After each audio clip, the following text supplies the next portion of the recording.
You guys look like a modern band up there tonight, and I think that's really important for rock music, isn't it? Yeah, thanks for that. That's kind of what we're going for. Yeah. But you look like a band of 2021. You don't look like a band kind of doing Led Zeppelin or kind of doing so Let's Grow the Beards Long. I'm trying, just not working. But how important for you? I mean, I like your beard. In terms of, thank you, better than yours. In terms of growing an audience, is it about getting us oldies out, or is it about getting the kids out and the students out and playing the student bars? What's the right route? It's a hard question. Anyone, humans, mate. Just getting humans together again. Hobbits, if you want. A couple of non-humans.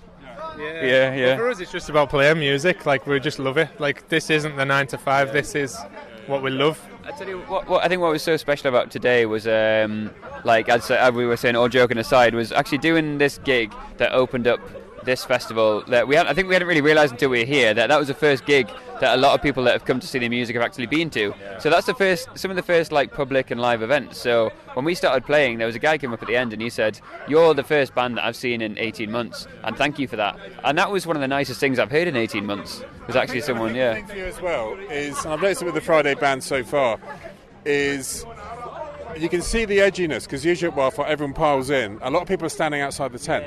So you're probably thinking, there's only 18 people in here. But actually, I was looking around, there's a good 60 or 70, maybe 100 people watching you. But they're spread out, and some of them are more comfortable being outside, because you can hear it great. And that's all part of people are learning. I watched Ravenbreed to put my face mask on. Everyone's doing their bit. And we're a little bit away from mosh pits. But I think you probably touch more people than you probably think from what you saw on stage. To be fair, I'd much rather people like listened and had a great time and bought gave us money than knocked each other out. And no, but at the end of the day, sometimes you try and enjoy a band and someone's pushing you around. I've not always enjoyed it that much, if I'm perfectly honest. Whereas people that come up to me at the end that have stood there for the entire set encapsulated, that come up and go, "Wow, that means more to me," to be honest. Being silly, but what does good look like? Because you're coming out of lockdown, you've got some new songs.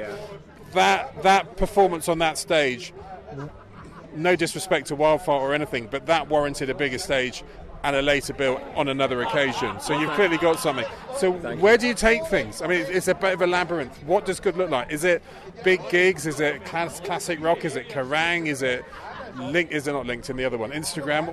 What is the way you cut through this very low ceiling of lots of great bands, but a few lucky ones break through? And it isn't because they're always the best bands, it's just because they're lucky sometimes. What do you do to make that luck? Well, I mean, I think you've just got to be at the right place at the right time. You've got to play all the gigs that you can. Any opportunity that comes up, you have to take them. It's also exposure. Like, we've got our last... Close off. No. Well, we could do that. Get your bits out. No, I mean, our last single did get played on Kerrang, didn't it?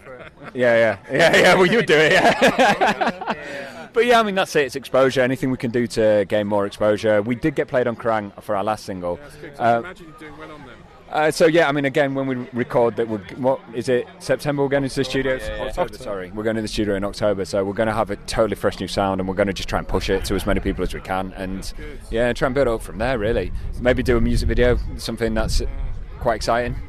Yeah. And are you DIY, or do you have PRs and labels and people with suits on? What's that situation? Yeah, I mean, we've got management, we've got a booking agent, Forge.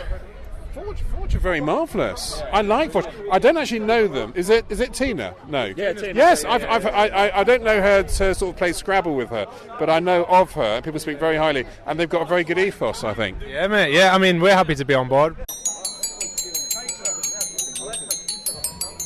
And a flourish. Round the flourish.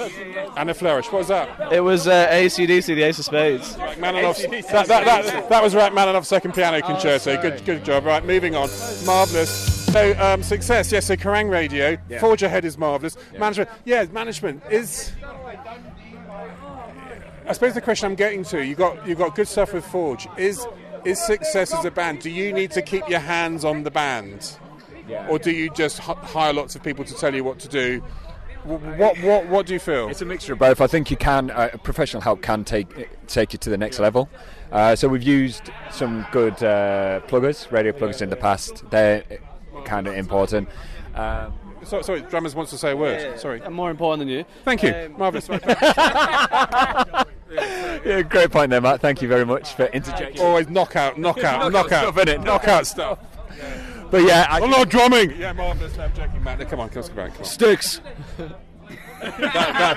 We should have quit when you heard the first one was better. You totally bottled it. Mix of the both. Yeah, no, I think a mix of both is important. I think we're always going to be the driving force, though, like at the band itself.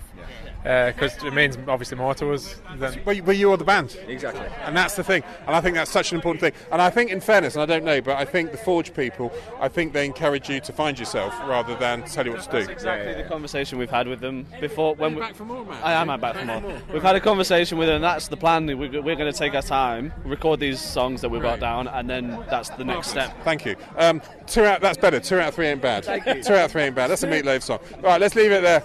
Sorry, we got to leave it there because you're going home soon, and I've got to go and have some chips, and I've got to go and speak to Raven Breed. Amazing. Life is just one. He's going to break his leg. That little kid up there. Don't mess by the Hobbit cottages. It's not.